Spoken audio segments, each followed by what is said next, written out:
Hi guys, welcome to another video. Very nervous about this because I'm going to mess up. This is the Cave Amadeu from Geisa Rustico, Brazilian sparkling wine that we're going to have to disgorge now. So I've had this in the freezer. I'm just blowing and going here because I don't want to make a hash of this, but I'm probably going to. So they do this as a sort of, oops, there goes the wax. As a kind of experiment. There we go, whoops. Here we are. To show you about rim wash and disgorgement.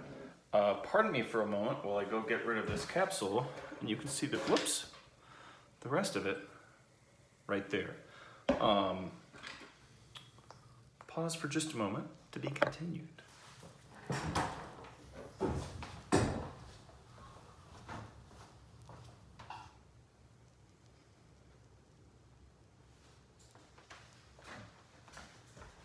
Yeah.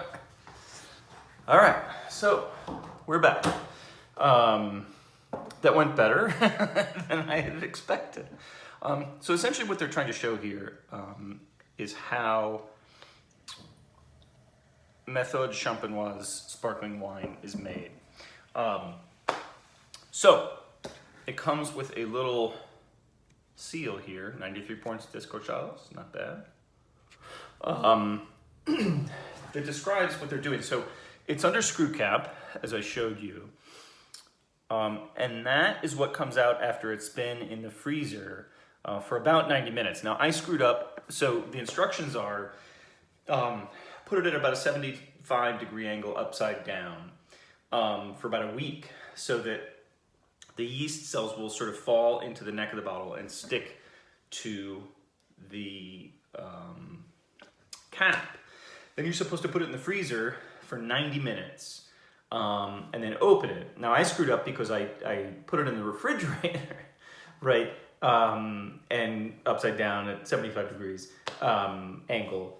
And then I thought, well, wait, if I put it in the freezer for 90 minutes when it's supposed to have been room temperature going into the freezer, the bottle's gonna blow up. And I didn't want to do that. So you can see here, the lees, the yeast particles, are in the neck of the bottle. Now, they say, oh, well, you can just, pop the cap and drink it with the lees, but then it's sort of a more rustic, as the name suggests, type of wine. Whereas what we've done is essentially disgorge the wine, right? You can see here a beautiful sort of medium lemon color. And this is going to drink more like champagne would drink, rather than a sort of gnarly, more rustic wine with the lees in the wine, which they say that they like to do. So at any rate, as the internal pressure is high, only the frozen lees trapped in the neck will escape without loss of gas or liquid. So we lost, I don't know, less than an ounce of liquid, and this is my first time trying this. So call it a win. But yeah, beautiful color. Let's see what it smells like. Wow, I mean, it smells great. I don't know the grapes here, or if they tell us what's in the bottle on the label. 80 Chard, 20 Pinot, minimum maturation of 12 months. And this is from Serra Gaúcha. So this is a Chilean guy, which I know by way of background, who went to Brazil to make wine, which is always interesting when they sort of cross-pollinate, and it's environmentally sustainable, artisanal, socially responsible, and micro production. So all the cool stuff. It has beautiful, like, nice minerality, like a sort of lemon pie without the meringue, kind of aromatic. But it smells like really good, Raventos sparkling wine or champagne. I mean, it smells great. So let's see what it tastes like.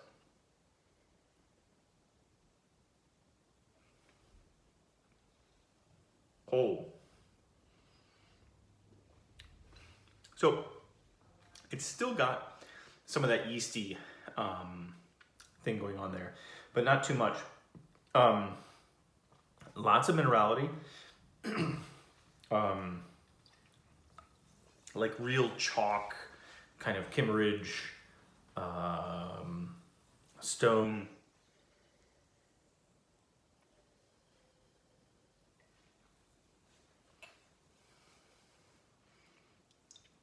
I mean, it's so cold. Beautiful, like,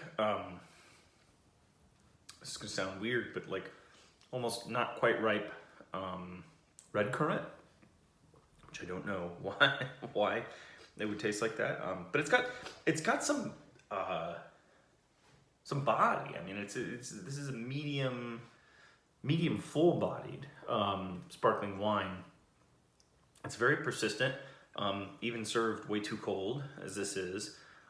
So it'll be interesting to see how this holds up and evolves as it warms. I'm doing this right now to see what we can get out. But this is definitely like, it's marketed to a sort of, it's a fad, right? And it's kind of cool. Like, I dig it. And how often do you see, I don't know if you can see there, gnarly little yeast cells, right? Like, look at them in there.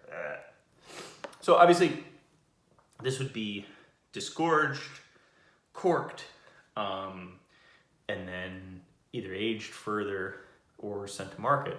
But it's pretty cool to see the idea that, the yeast is in there hanging out doing its thing. And then you got to get that out of the bottle, right? Before you put it to market. I mean, I don't know what this would have tasted like, just sort of chilled and served, but I suspect it would have been gnarlier than it is this way. Let's see if I warm this up at all. I like this, like people are into cocktails and not wine because wine is boring, right? You just pop a cork and that's it. Whereas with cocktails, they're sleeve garters and weird facial hair, and all sorts of terminology and trinkets and accoutrement. So if like younger people want to learn about wine in this way and freeze it too much and have a bottle explode or spill it all over everyone or saber it or whatever electrifies them and makes them interested in wine, that's great as far as I'm concerned. I'm not so much of a purist in that respect.